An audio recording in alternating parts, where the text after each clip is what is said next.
ሄሉሻ እምር ድምቅ ብላለች። እንግዲህ እንደተለመደው ያው ከች ብላለች በቲክቶክ ማለት ነው። ብዙዎቹ ስሟን ለማጥፋት ብዙ ነገር ሲናገሩ ብዙ ነገር ሲሉ፣ ነገር ግን እሷ መቼም አትወድቅም ማለት ነው። የዋህ ምን ይሆናል? ከዚህ በኋላ እንግዲህ እንደዚህ እምር ድምቅ እያለች ነው የምትመጣ። ማወቅ አለባችሁ። ቻሉት እንግዲህ ምንም ማድረግ አይቻልም። ሰላም ሰላም ቤተሰብ እንዴት ናችሁልኝ? ደህና ናችሁ? ሰላማችሁ ይብዛ። ቪዲዮ ላይክ እያደረጋችሁ ቤተሰብ ያልሆናችሁ ደግሞ ቤተሰብ ሁኑ። እና ቤተሰብ ማለት ነው እንግዲህ ሄሉን አይታችኋታል ብዬ ተስፋ አደርጋለሁ። በእርግጥ አንዳንድ ሰዎች የሆነ ጊዜ ላይ የሄሉን ቪዲዮ ፖስቼ እኛ ቲክቶክ የሌለን ሰዎች አለን በዩቲዩብ አምጡልን የሚል ሰው አይቼ ነበረና ማለት ነው።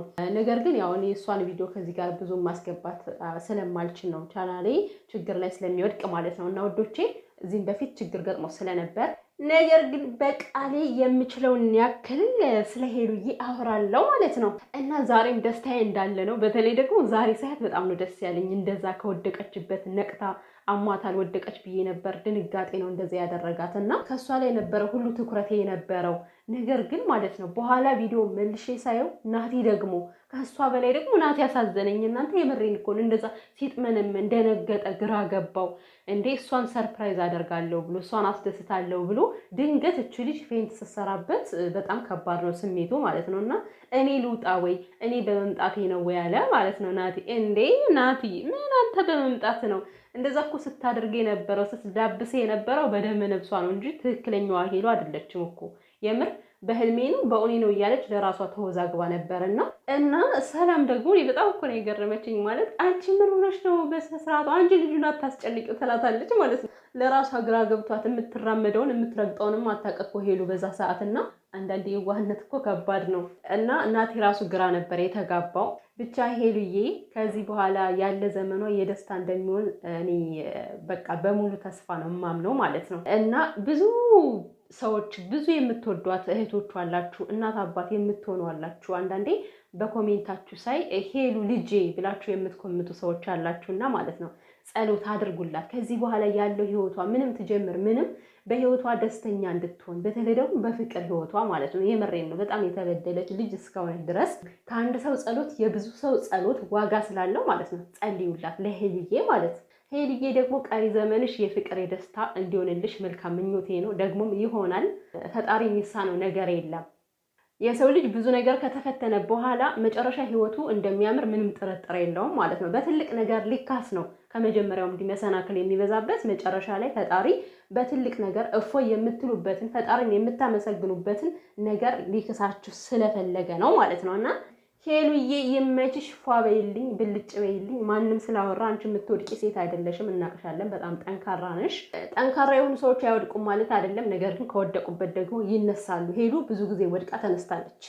እና ቤተሰብ ሌላኛው ደግሞ እንግዲህ ሄሉን ለመጣል በጣም እያጎበጎቡ ነው ማለት ነው። ያለ ስሟ ስም ለመስጠት የሌለባትን አመል ለመስጠት ብዙ ነገሮችን እየተናገሩ ነው። እና በትናንትናው ዕለት የተሰራ ቪዲዮ እኔ በጣም ነው የገረመኝ። እና ቤተሰብ ያው ጅጅን ታውቋታላችሁ ሁላችሁም። እኔ ከማንም ሰው ጋር ባልመላለስ ደስ ይለኝ ነበረ፣ ምክንያቱም በቃ አስፈላጊ አይደለም። የምሬን ነው።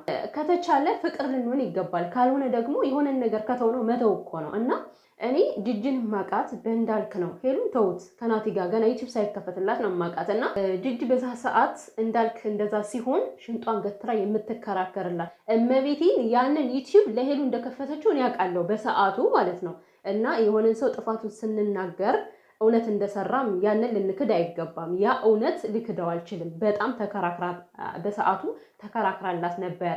ነገር ግን አሁን ላይ ያቺ ጅጅ ጠፍታ ሌላ ጅጅ ነው የመጣችሁ። በዚህ ያክል ለምንድን ነው ከሄሉ ላይ ልትነሽ የቻልሽው ጅጅ? እኔ አልገባኝም። ማለት ታዩ እስከዛሬ ስትናገር የነበረውን ነገር ምናምን ችግር የለውም ይለፍ። ግን ትናንት የተናገርሽው ነገር አሁን አግባብ ነው ብለሽ ነው የምታስቢው? ሂሊናሽ አምኖ ይቀበለዋል?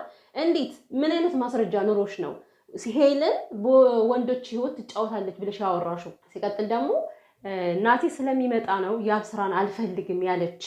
ስለዚህ እሱን ከሱ ጋር ታወራ ነበረ። ከእንዳልክ ጋር እያለች እንኳን ታወራ ነበረ እያለች እንደገና ሌላ ስም ማጥፋት። የእውነት ነው በጣም ነው ያዘንኩት።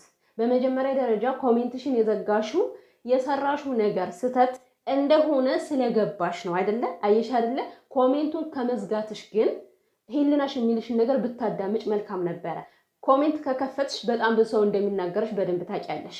ሰውን ከመፍራት ይልቅ ደግሞ ማለት ነው ፈጣሪን መፍራት ይበልጣል። የፈለገ ነገር ቢፈጠር እንዴት ሄሉ ከወንዶች ህይወት ላይ ትጫወታለች፣ በወንድ ትቀልዳለች ብለሽ ትናገሪያለሽ? የእውነት ህሊናሽ ይፈቅድልሻል? አሁን ማለት ይሄን ቪዲዮሽን ተመልሰሽ ስትሰሚው ያንቺ ህሊና ጥሩ ይሆናል? ሲቀጥል ደግሞ እናንተ የፈለጋችሁትን ነገር ሄሉ ማድረግ አትችልም። ይሄ የራሱ ህይወት ነው። እንኳን አይደለም እናንተ ቀርቶ ልንገራችሁ፣ እንኳን እናንተ አይደለም እናቷ የወለደቻት አምጣ የወለደቻት እናቷ እንኳን ማለት ነው በውሳኔዋ እንድትገባ የማትፈልግ ሰው ነች። ታዲያ ምንድን ነው የምትሉት? እኛ የፈለግነው ካልሆነ ግዴታ ከያብ ስራ ጋር ተጣበቂ። አትጣበቅም። ይሄ ህይወቷ እስከሆነ ድረስ መብቷ ነው። በቃ ለምንድን ነው እላፊ ሂዳችሁ የምትናገሯት? ያልሆነ ነገር ስሟን ለማጥፋት የምትጥሩት ለምንድን ነው? ያብ ስራ እኮ ፈልጎ ነው አይደል የተለያየው? በቃ በፍላጎታችን ነው፣ ተነጋግረናል፣ አለቀ። እኔና እሷ ነገር አብቅቷል፣ አክትሟል አለ እንዴ። ምንድነው የተደፋ ውሃ ካልታፈሰ ብላችሁ ዱብንቅ። ሌላኛው ደግሞ ሄሉ በቃ ድርብ መሆን አትፈልግም። በዚህ አጋጣሚ የምነግራችሁ ነገር ለሁላችሁም ማለት ስለ ሄሉ መጥፎ ነገር ለምትናገሩ ሰዎች ሄሉ ድርብ መሆን ስለማትፈልግ ነው ከያብ ስራ ጋር የተለየች። ምክንያቱም ያብ ስራ ከሄሉ ጋር ሲጣላ ሂዶ የሚደበቀው ከልዩ ነው። ከልዩ ጋር ሲጣላ ደግሞ መጥቶ ከሄሉ ጋር ይደበቃል። እንደዚህ ብሎ ህይወት የለም። ከላይ ከታች የሚቃጠል ህይወት አይኖራትም ሄሉ። ይሄኔ እንደዚህ እየሆናችሁ ያላችሁት ያብ ስራ የሆነ ነገር ስለሞላችሁ ነው። ከሄሉ ያለውን ነገር ግን አንድም የሰማችሁትም ያዳመጣችሁትም ነገር የለም። የሰው ልጅ ፍርድ ሊሰጥ የሚችለው ከሁለቱም ወገን ሲሰማ ብቻ ነው። ሲቀጥል ደግሞ ስለ ድንግልናዋ ኧረ ጅጅ በፈጠረሽ እንዴ የማይባል ነገር ለይተሽ ወቂ። ስለ ድንግልናዋ ናቲ አስቀምጦት ነው ሄደ። ይኖራል ወይ? የሰው ልጅ በፍቅር ሲኖር ማለት ነው ይጣላል፣ ይታረቃል። የሚዋደድ ሰው ተለያይቶ ያውቃል። ስለዚህ ህይወት ስለሚቀጥል ያኛው ሰው ደግሞ ከሆነ ሰው ጋር ህይወት ይቀጥላል አይደል እንዴ? ስለ ድንግልናዋ መኖር ስለ ድንግልናዋ መሄድ እኮ እናቴ ነው ሊመለከተው የሚችለው እንጂ አንቺ አይደለሽም። የእውነት በጣም ነው የሚያስጠላ የምትናገሪው ነገር ማለት በቃ ሄሉን ትቻታለሁ ብለሽ ወደ ያብ ስራ ሄደሻል አይደል? ታያት በቃ እንደ የጠሉትን ሰው ስሙን ማንሳት እንኳን አያስፈልግም አይደል እንዴ? ይሄ ነገር እኮ በእሷ ህይወት ብቻ አይደለም የተጀመረው። ብርቅና ድንቅ አደረጋችሁት እኮ ከያብ ስራ ጋር መለያየቷ እንዴ። እኔ ማውራት ሳልፈልግ ልታስወሩኝ ነው እንዴ? ያብ ስራ ስንት ጥፋት ከላዩ ላይ ተቆልሎበት ጭራሽ እንደ ጻድቅ አድርጋችሁ ታዩታላችሁ እንዴ? ስንት ነገር ነው ያደረገው። በራሱ እንኳን ቴክስት ጽፎ ቀለበት አደርግልሻለሁ ብሎ ልቧን የሰበረ ሰው እኮ ነው። ይሄ አይገባችሁም? እና በናቲና በሄሉ ህይወት ደግሞ ማንም አያገባውም እኮ። ውሳኔያቸው የራሳቸው ነው። አብረውም ሊሆኑ ይችላሉ፣ አብረውም ላይሆኑ ይችላሉ። ከዚህ ጋር እኛ የሚመለከተን ነገር የለም። ገባችሁ አይደለ? ናቲ ስለመጣ የተናደዳችሁ ሰዎች 100 ጊዜ ተቃጠሉ፣ ተናደዱ እንዴ።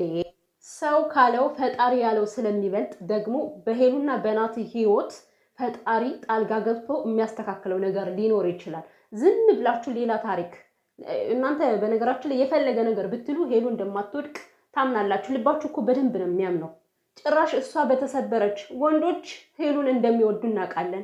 ጠብለል ብለው በርከክ ብለው ማለት ነው ተንከባለው ለምነዋት፣ ግን ሲወጡ ደግሞ የእሷን ደስታ የእሷን ሰላም ሁሉን ነገሯን ነጥቀዋት እንደሚወጡ እናውቃለን ማለት ነው። ሌላ ታሪክ ለመፍጠር አትሞክሩ።